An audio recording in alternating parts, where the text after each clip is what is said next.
Chicos, después de tanto tiempo de espera, finalmente vamos a explicar cómo cambiar el aceite del coche. Un momento, ¿estáis viendo lo mismo que yo? Everyone, get in the car! We're leaving this town now! Ah! What the? Impossible! This isn't the car! No! No! Ah! Hermit! Purple!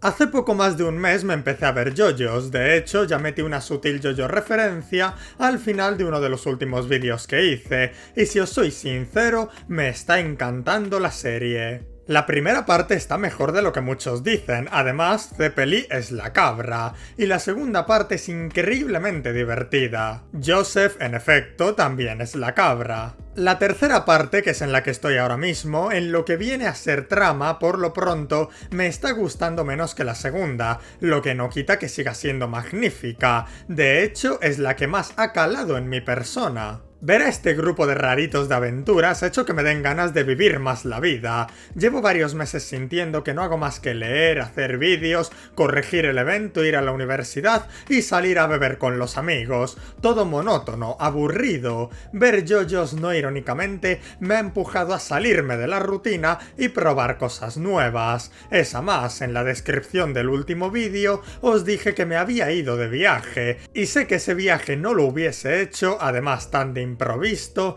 si no fuese porque esta serie me ha empujado a probar más cosas. Platonto, ¿qué cojones es esta introducción? ¿Vas a decir algo interesante? Hace mucho tiempo que no hago un vídeo chill, de coña, hablando con vosotros tranquilamente. Dejadme despotricar sobre mi actual obsesión. El caso está en que una cosa que me hizo gracia fue el auge de este meme tan absurdo. Es una escena en la que Joseph se va a subir a un coche y de pronto el coche parece transformarse en una valla. La escena por sí sola es increíblemente cómica, y si se ha hecho famosa es por lo extraña que resulta. Cualquiera diría que es bizarra.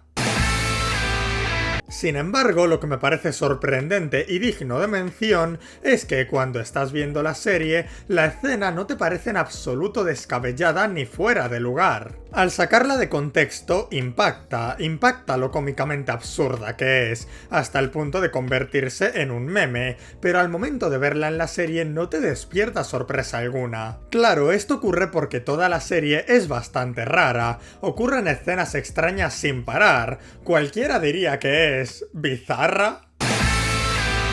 Ya paro. Por lo que una escena rara como esta es una escena del montón. No es rara, es la nueva norma. Y creo que con esto se puede explicar muy bien el concepto de habituación que encontramos en la psicología. La habituación es un modo de entender nuestras respuestas a los estímulos que nos rodean. Siendo exactos, es la disminución de dicha respuesta cuando el estímulo se repite constantemente. Un ejemplo muy claro es el olor de tu casa. Cuando vas a casa de un amigo, si tienes amigos, al entrar te percatas rápidamente de su olor característico. No obstante, al de tu propia vivienda estás tan habituado que ni lo detectas. No existe respuesta alguna a ese estímulo.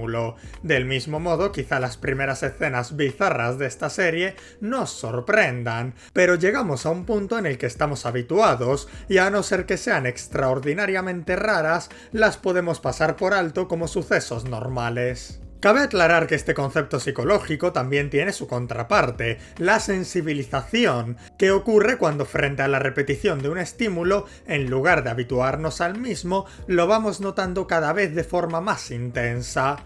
Por poner un ejemplo personal, odio enormemente los ladridos del perro de mis hermanas. En serio, no soporto a esa criatura, y cuando se pone a ladrar con ese estridente ladrido, y por lo que sea no para, no me acostumbro a ello, sino que la molestia va a más. Así pues, mientras que la habituación reduce nuestra reacción a cero, la sensibilización aumenta nuestra reacción al estímulo. Todo esto de la habituación me recuerda a los primeros versos del ending de Kekai Sensen, donde cantan algo así como: acostumbrado a esta locura que parece un desastre natural, confundo mi vida diaria con paz.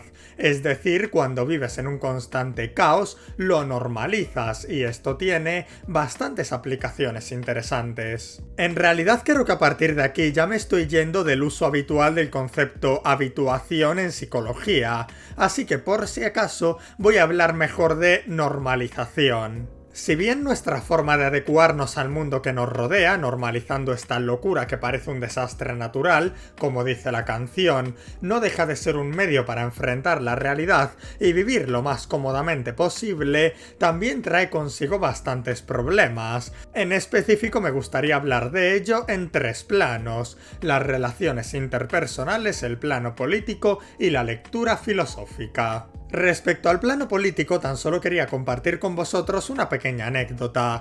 Hace unas semanas, en clase de historia contemporánea, estuvimos hablando de propaganda política, y llegamos a las elecciones de cierto año, donde el profesor nos explica cómo uno de los partidos usó a su favor un reciente caso de corrupción que había protagonizado el partido rival. Entonces añadió, casi como chascarrillo, algo así como: lo creáis o no, hubo un momento en el que la corrupción era castigada. Claro, a día de hoy, evidentemente, los políticos siguen usando cada caso de corrupción a modo de propaganda, los unos atacando a los otros y los otros atacando a los unos, pero en lo que respecta al pueblo, rara vez nos afecta tanto como nos afectaba. Hemos llegado a un punto en el que hemos normalizado la corrupción. Hace no tanto la gente se llegaba a escandalizar mucho más, y ahora sí, a veces hacen más o menos bombo en los medios, pero tantas más veces se pasa por alto.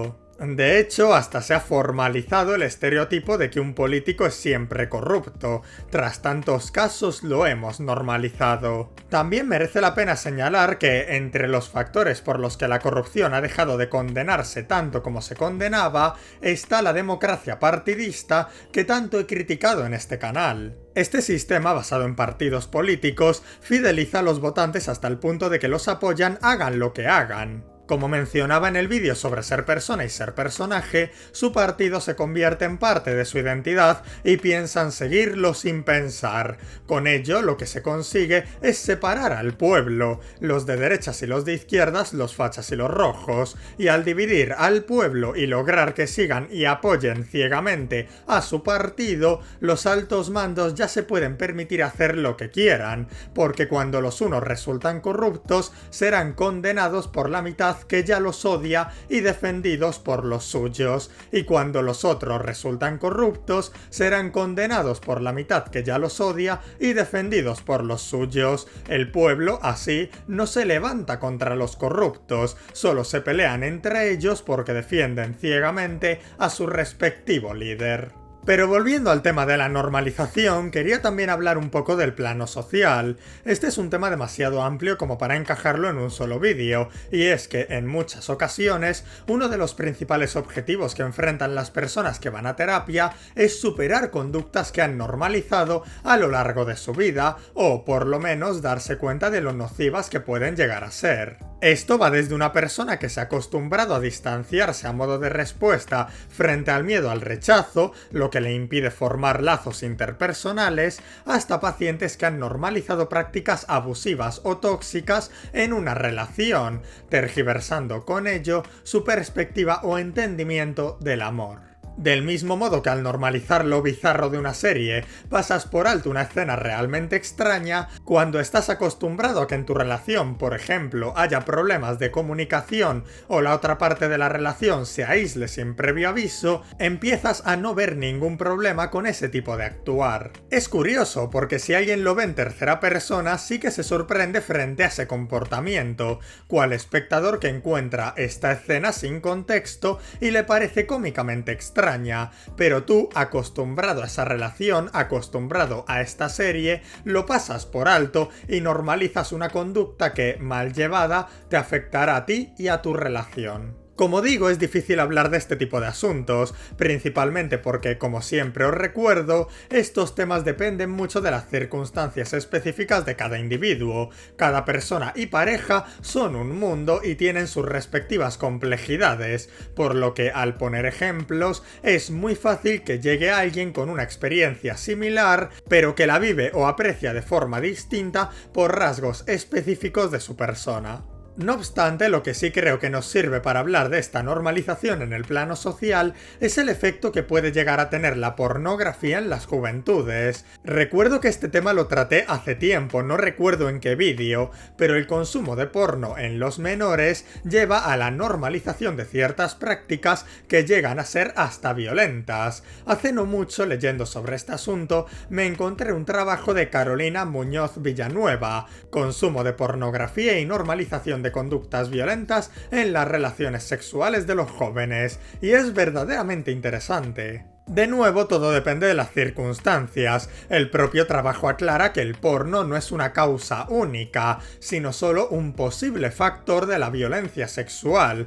El documento explica cómo el consumo de porno en menores normaliza la violencia sexual, erotizando prácticas agresivas, por no hablar de que también alimenta prejuicios sobre roles de género o cánones de belleza, normalizando una realidad lejana a lo que son los cuerpos reales. Dentro del plano social hay muchos más ejemplos, así como en la educación. Si siempre amenazas al niño con cierto castigo, es posible que deje de generarle miedo, o también lo vemos cuando un familiar o amigo está constantemente lamentándose o victimizándose por lo que sea. Por mucho que quieras ayudarle y empatizar con él, llega un punto en el que sus lamentos dejan de afectarte tanto como al principio, porque se han convertido en la nueva norma. Pero no me quiero ir mucho por las ramas, aunque todo el vídeo va de eso. Como decía al principio, lo estoy haciendo de chill, solo me apetece hablar con vosotros, he vuelto molido del viaje y encima se viene la temporada de exámenes, voy jodido de cojones. A lo que iba, el último apartado del que os quería hablar, sobre la filosofía, creo que es el que más se separa de lo que estábamos hablando, sobre la habituación, pero es gracioso porque es el primero que se me vino a la mente al reflexionar sobre esta escena y la reacción del espectador a la misma. Me explico, hace ya varios meses, mientras hablaba con un amigo sobre filosofía, este me hizo una pregunta bastante curiosa. ¿Tú crees que los filósofos a veces llegarían a mirar su filosofía en retrospectiva y se replantearían si realmente se creen todo lo que están diciendo? Eso es algo que siempre he proyectado en Parménides. Claro, él, a partir de la premisa de que el no ser no puede ser, no puede existir, una idea lógica y por definición acertada, empezó una serie de ideas que le llevaron a concluir que no existe el movimiento, ni la pluralidad, ni el cambio. No me cuesta imaginármelo viendo en retrospectiva su filosofía y preguntándose si realmente se creía todo eso. Por su parte, reconozco que no recuerdo bien cuál fue el autor que mencionó mi amigo. Me quiere sonar que Spinoza, pero no me hagáis mucho caso. A lo que voy es que esto es como lo que pasa con esta escena de JoJo's. Al ver la escena por sí sola te impacta, al igual que te impactaría escuchar fuera de contexto que no existe el cambio. Sin embargo, cuando te has acostumbrado a la rareza de la serie o te has dejado llevar por el discurso de estos filósofos,